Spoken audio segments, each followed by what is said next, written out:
Welcome to the Deep Dive. Today we're unearthing something truly universal yet often overlooked.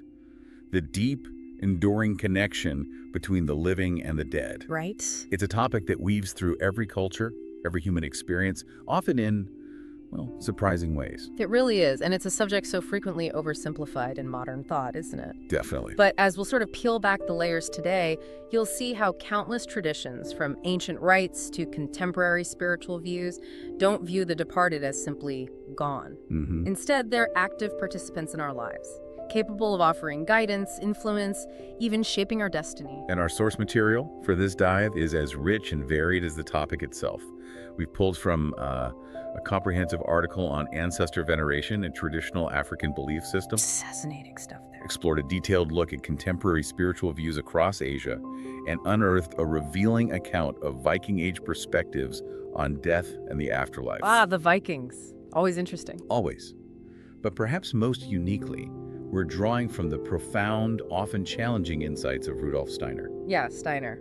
A philosopher and spiritual scientist whose lectures truly turn many modern assumptions about life, death, and consciousness kind of inside out. Exactly. So our mission today really is to uncover how these diverse worldviews perceive the continuity of existence. How does it work? Yeah, how do the living and the dead actually interact? And what does this ongoing, vibrant relationship mean for how we understand ourselves, our history, and, even what comes next? Okay, so let's unpack this fascinating puzzle. Let's do it. What immediately jumps out from all our sources is this powerful foundational idea that death isn't a definitive ending, Right. It's a transition. a very real transition. It's not a period at the end of a sentence. It's more like a semicolon, maybe, or even a comma. Exactly. Take traditional African belief systems, for example. Ancestor veneration isn't just a ritual, it's the very cornerstone of their society. The cornerstone. Yeah.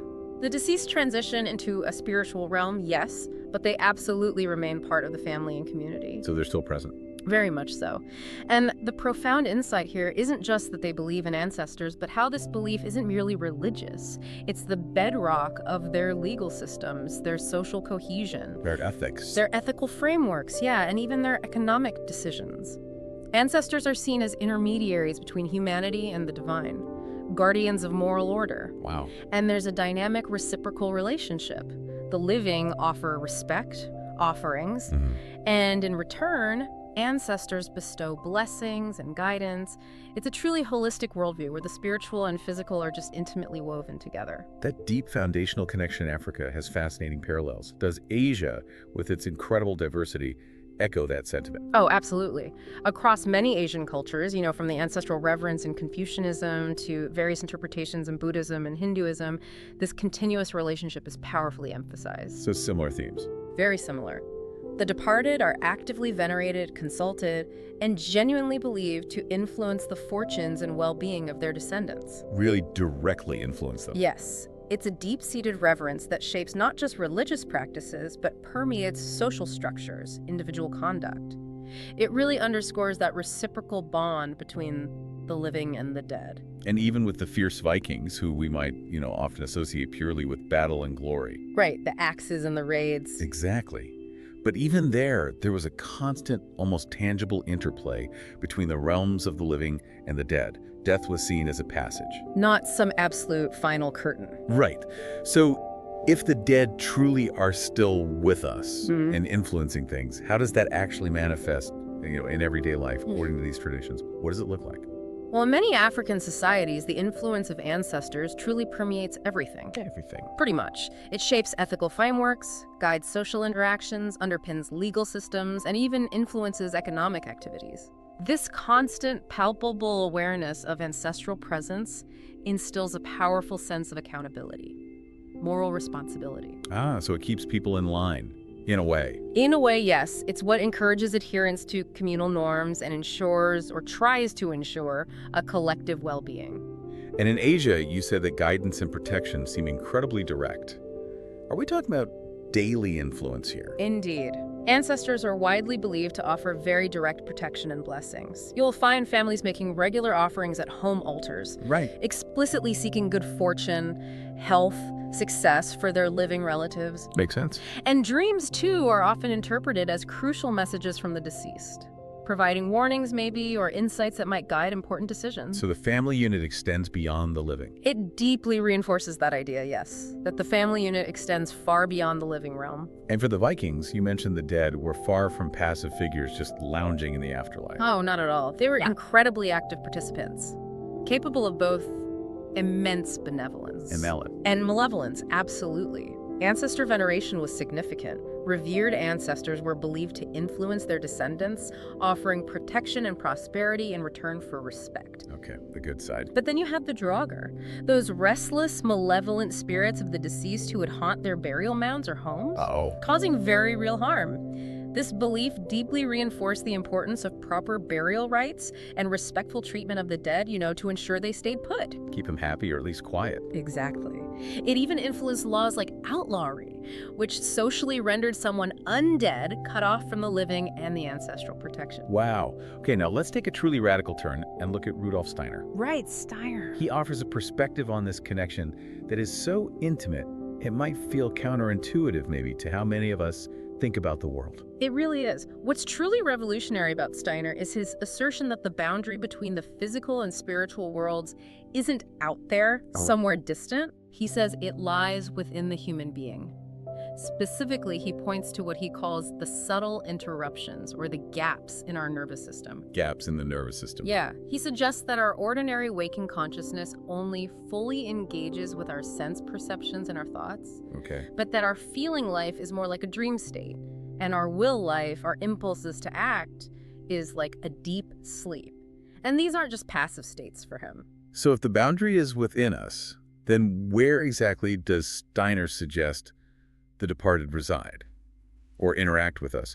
Where do they fit into this picture? Well, this is the amazing part. He claims the so-called dead actually lit and move in those very realms where we dream, what he calls our feeling life, and where we sleep, our will life. So they're in our feelings and our will. He posits that we're only separated from the dead because our ordinary waking consciousness isn't truly equipped to perceive how their forces and actions continually permeate our feeling and will life. It's like they're acting in the background of our consciousness. That's a good way to put it. Subtly influencing us. He even suggests that our own actions, particularly those that extend beyond our immediate personal concern, And altruistic acts. yeah, or major life choices, often flow directly out of the deeds and impulses of those who have died. History itself, he says, is a cosmic dream that we, the living, are experiencing. Whoa, that's a profound shift in perspective. If they're so interwoven with us, how does Steiner suggest we can actually communicate or become more conscious of their presence? It sounds like it wouldn't be a typical conversation. It isn't, no, and this is key. Communication with the dead, according to Steiner, is reversed. Reversed? How so? What they try to communicate to us seems to arise from our own soul, like an inner thought or feeling. So it feels like it's coming from me. Exactly. And when we send a message to them, it doesn't just go out. It comes back to us from them like a spiritual echo, making it feel as if it originated from within us again. That's tricky. It is. He introduces this idea of reading to the dead, not physically with a book, obviously, but by holding them in our thoughts while we study spiritual science content. Okay. He claimed that the dead live within the content of these spiritual words themselves, in a way that's even more intense than when they were physically alive. Living in the words. Wow. So if their interaction is reversed, what about their environment? Is it also fundamentally different from ours? Yes, very much so. While on Earth, we stand on mineral soil, right? And we're connected to the lower kingdom's plants, animals. The dead's lowest sphere of existence is comparable to our animal kingdom. This means everything they do there causes pleasure or pain in their environment. It's much more reactive. Interesting. They make acquaintance with the animal world first, then with human souls with whom they had karmic connections. And intriguingly, they feel deeply connected with higher spiritual hierarchies, like angels and archangels. The opposite of us. Precisely the opposite of how we in our physical bodies relate more immediately to the lower kingdoms. Steiner also had some pretty sharp critiques for modern materialistic thinking. What did he find so comical about it? He did. He found many modern scientific ideas, like the rigid distinction between sensory and motor nerves, quite comical and childish when compared to the full living reality he perceived. So he wasn't just disagreeing politely. No, he saw them as fundamentally missing a deeper spiritual truth. He also argued that our common understanding of cause and effect in history. Event A causes event B. Yeah, that linear chain. He called it an illusion, or nonsense.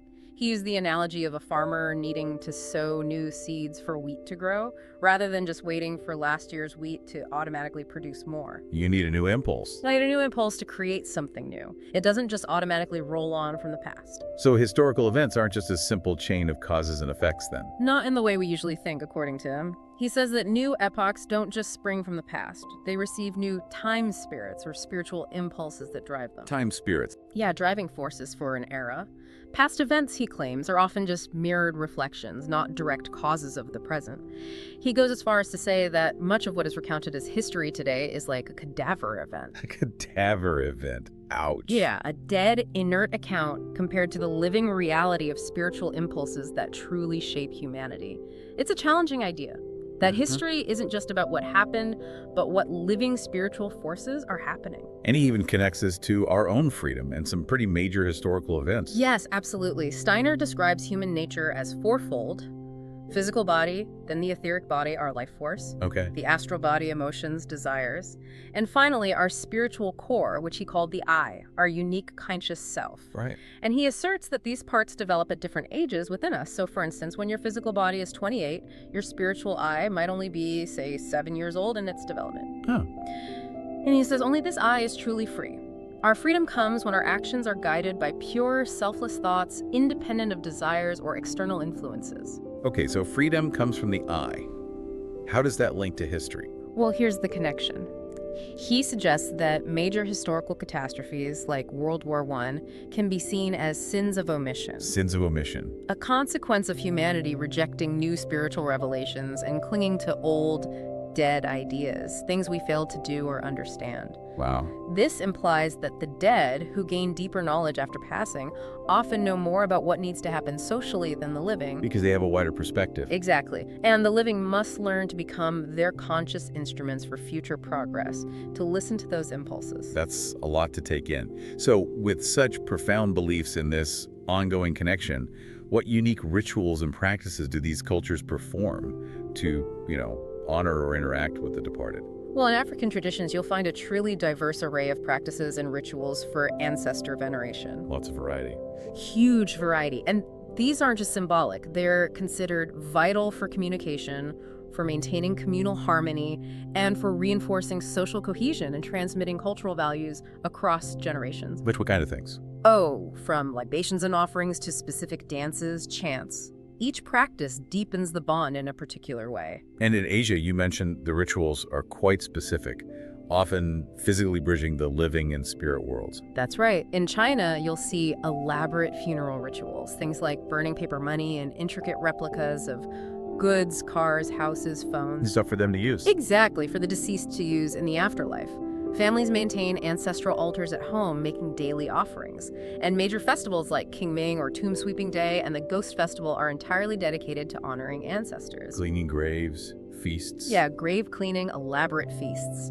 In Korea, memorial services called jeza and grave visits remain incredibly strong cultural practices. And in India, Hindu rites like cremation are just the beginning.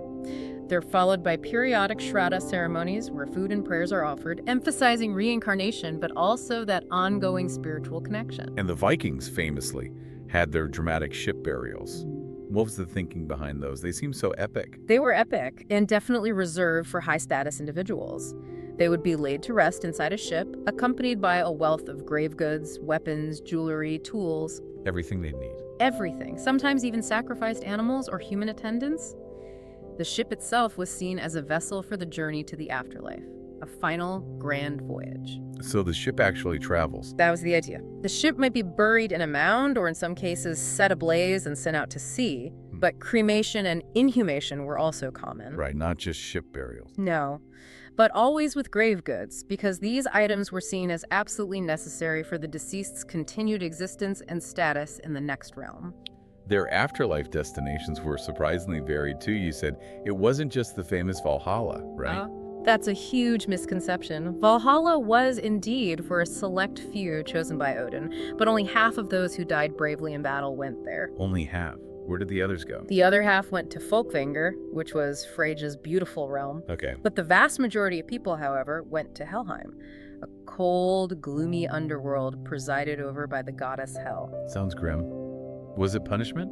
Not necessarily punishment, critically. It was simply for those who didn't qualify for the heroic halls, based largely on the manner of their death, like sickness or old age, not their moral conduct. So how you died mattered most. Very much. Drowned individuals might go to the sea goddess Ran's hall, and some powerful ancestors were even believed to reside in their own burial mounds. Staying local. Yeah, continuing to influence their former lands like a localized ancestral spirit, very connected to place. Fascinating. Beyond these specific cultures, how did other parts of Europe view death and the departed during the Viking Age, especially with the rising tide of Christianity changing things? That's a great question. In Anglo-Saxon England, it was a really interesting blend of older pagan beliefs and the burgeoning Christian traditions. A mix. Definitely. Grave goods, for instance, persisted even in Christian burials for quite some time, suggesting a continued belief, or maybe habit, about the relevance of material possessions in the afterlife. And the desecration of graves was a very serious offense, which further implies an ongoing reverence and concern for the deceased's peace. Don't disturb them. And in the more fully Christianized realms, like the Frankish lands? There, in the Frankish and Carolingian realms, it was predominantly Christian, so the emphasis shifted towards the soul's journey to heaven, hell, or purgatory. Standard Christian view. Pretty much. Funerary practices revolved around prayers, intercession for the dead, and burial in consecrated ground. Saints were widely venerated as powerful intercessors. But did the old beliefs vanish? Not entirely. Even in these Christianized areas, older folk beliefs about restless spirits or the need to appease specific local spirits could still be found lingering beneath the surface. Right. The Celtic regions of the British Isles also show a compelling mix, don't they? Absolutely. Here, indigenous Celtic Christian traditions interacted, and sometimes merged, with Norse pagan beliefs as the Vikings settled and raided. So another blend. Yeah. Celtic Christianity had its own rich eschatology, often emphasizing a journey to a mystical other world, which wasn't quite heaven or hell. Norse customs were frequently adapted rather than completely replaced. And they had that idea of thin places. Exactly. A powerful concept there was that of thin places, areas where the veil between worlds was believed to be exceptionally permeable, allowing for continued direct interaction with the spiritual realm. Cool concept. Finally, the Slavic and Baltic regions during this period offer a very different lens again. Very different. These regions were largely pagan during the Viking Age, deeply rooted in animism and strong ancestor cults. So more earth-based. Very much so. The dead were often seen as continuing to reside in their homes or immediate vicinity, not far off at all, requiring constant appeasement and offerings to ensure their goodwill. Right there with you. Pretty much. They were believed to directly influence fertility, harvests, the overall well-being of the family, with a very strong emphasis on their immediate tangible presence. Wow. What an incredible journey through life, death, and everything in between. It really covers some ground, doesn't it? Yeah. From the vibrant ancestor veneration across Africa and Asia, to the incredibly multifaceted afterlives of the Vikings, and Rudolf Steiner's profound, almost mind-bending reimagining of consciousness and connection. It's abundantly clear that in so many worldviews, the dead are rarely seen as truly gone. Indeed. Whether they are revered ancestors, restless spirits, or even unseen co-creators of our destiny, like Steiner suggests, the departed remain active, influential entities in countless traditions. Yeah. These deep dives remind us that understanding life often requires understanding death, not as an end, but as a dynamic, continuous relationship that profoundly shapes our moral compass, our identity, and the very fabric of our societies. This deep dive has really shown us how different cultures, and even a challenging spiritual philosophy like Steiner's, converge on this powerful idea that our lives are intricately interwoven with those who have passed on. It raises an important question for you, our listener, to consider, doesn't it? If our history, our actions, and even our very consciousness are intimately connected with the unseen influences of the departed, what might you gain by cultivating a more conscious awareness of this continuous living bond? It's certainly a powerful thought to ponder. Something to chew on. Definitely. Thank you for joining us for this deep dive. Until next time, keep exploring, keep questioning, and keep becoming more informed.